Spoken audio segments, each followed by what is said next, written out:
Hi guys, I'm trying to comment again on how I draw and what I did, specifically in this one. That's Ethanir by Hound. It's a Witcher OC.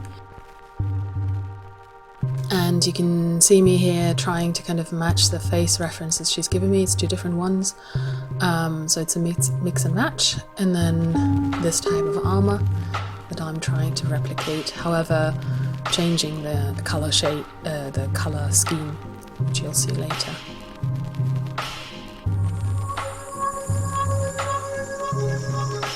I was struggling a bit with the size of his head, weirdly. This actually happens a lot, that I draw a head, it's like a face, looks fine, and then I realize it's either too long, too short, not wide enough. Especially when I add hair. I don't know why that is, but yeah. And then I started coloring. By the way, I love this type of brush. It's a really, really cool one. Really artistic. It makes my life harder because it's obviously so blotchy and I can't control it, but it also is really fun because I can't control it. I used a coloring technique that I not really used previously, as in, like, I usually do block in colors and then kind of go on to the details, but with this I wanted to try to block in the colors and use much more the layer options, so you can set layers to multiply so they kind of shine through other layers and darken them, and I wanted to try that and see how that works.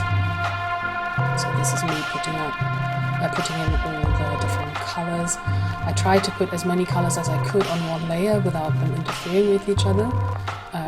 Yeah, it's a bit of like doing a puzzle, a jigsaw puzzle, basically.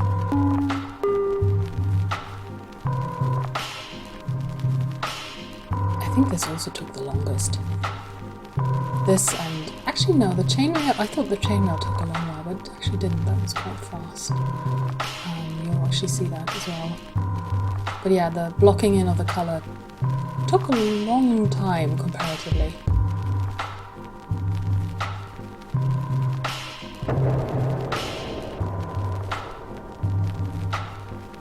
And the details. There's so many spikes on that one. And a lot of metal and reflective. Yeah, that's interesting.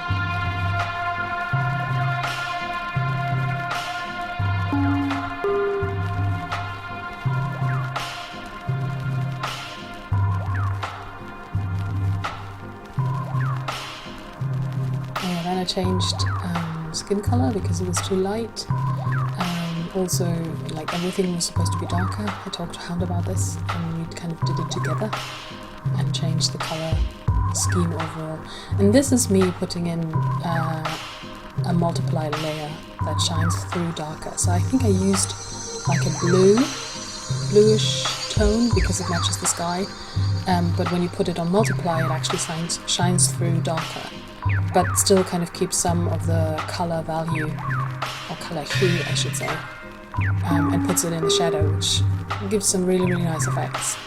And I used two multiply layers, one darker than the other, and then I used one highlight layer later on.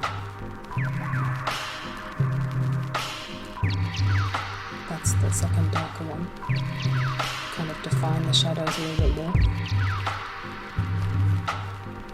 And you can see me being fairly kind of rough about it, because this is A5, so this is not that big and not that detailed DPI-wise, so I didn't need to kind of be that detailed. And there you have the highlight layer.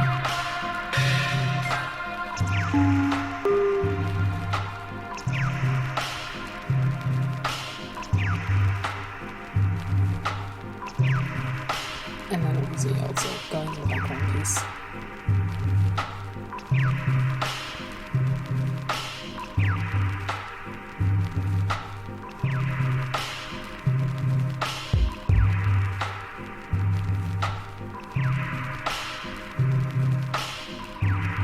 And then I started kind of smudging it, so it's smoother. I still want to work on that part because the smudging was like, yeah, it worked, but it's a little bit too smooth. Oh yeah, that's the chainmail. I think I didn't actually record all I did on it, but it went fairly fast-ish. So yeah, and I think it looks pretty good.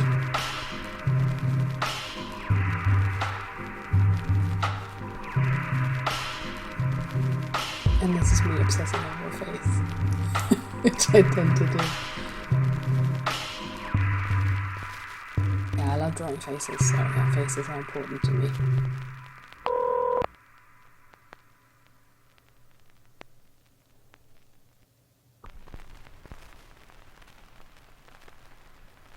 Faces and hair.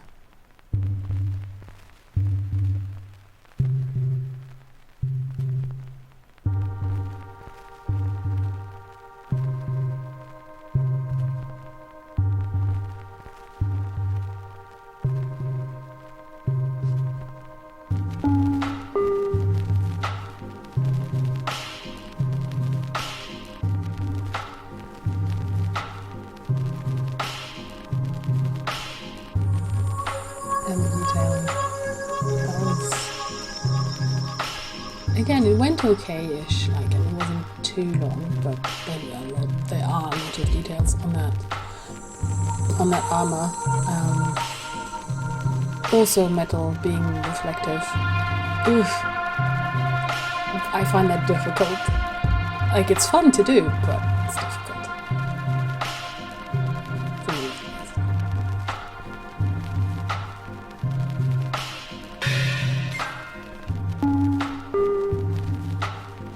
But the devil's literally in the detail.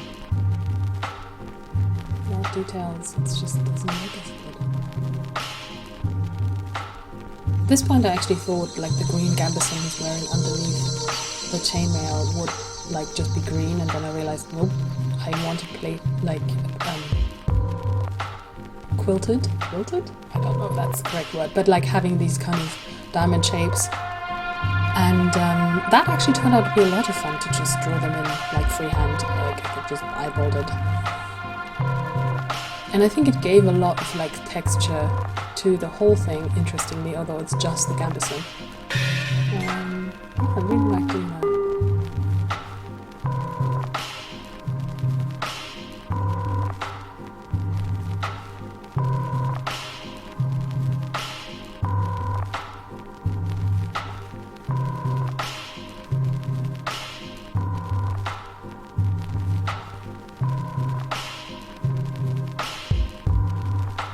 It was interesting to figure out how they would bend around folds on his arm.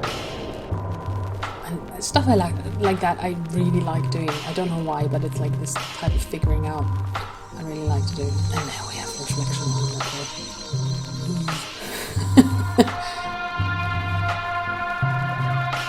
Also shadows. Shadows is like a really important thing to make a piece look more realistic.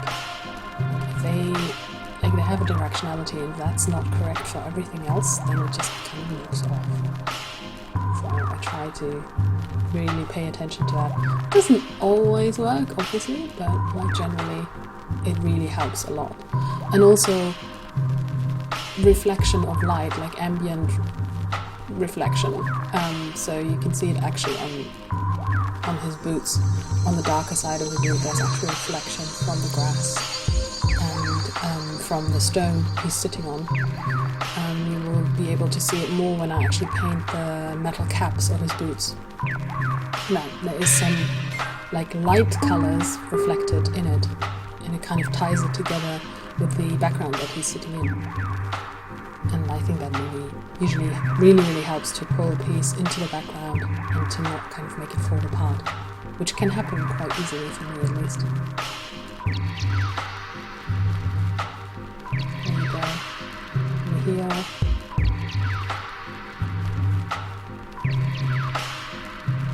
And there you have it. On the bottom it's a little bit lighter. You'll see it at the end. You can kind of, obviously a finished piece, you can also zoom in and have a look. But yeah, usually where it's the darkest there's also some lightish colours. It's kind of a reflection from like the scattered light from the background hitting off surfaces and then going back to hit him basically. So it's not the direct sunlight coming from the left of this piece, but like coming from the right.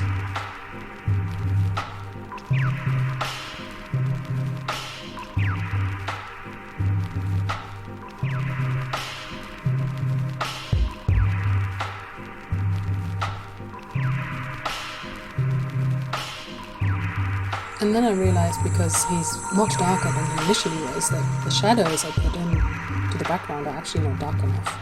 And I need to darken them. This is a little bit too much, as in he's kind of vanishing, so I lighten it a little bit again.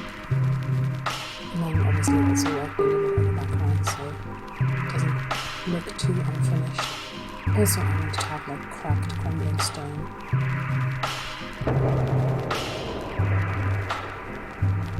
To show that off, you need details.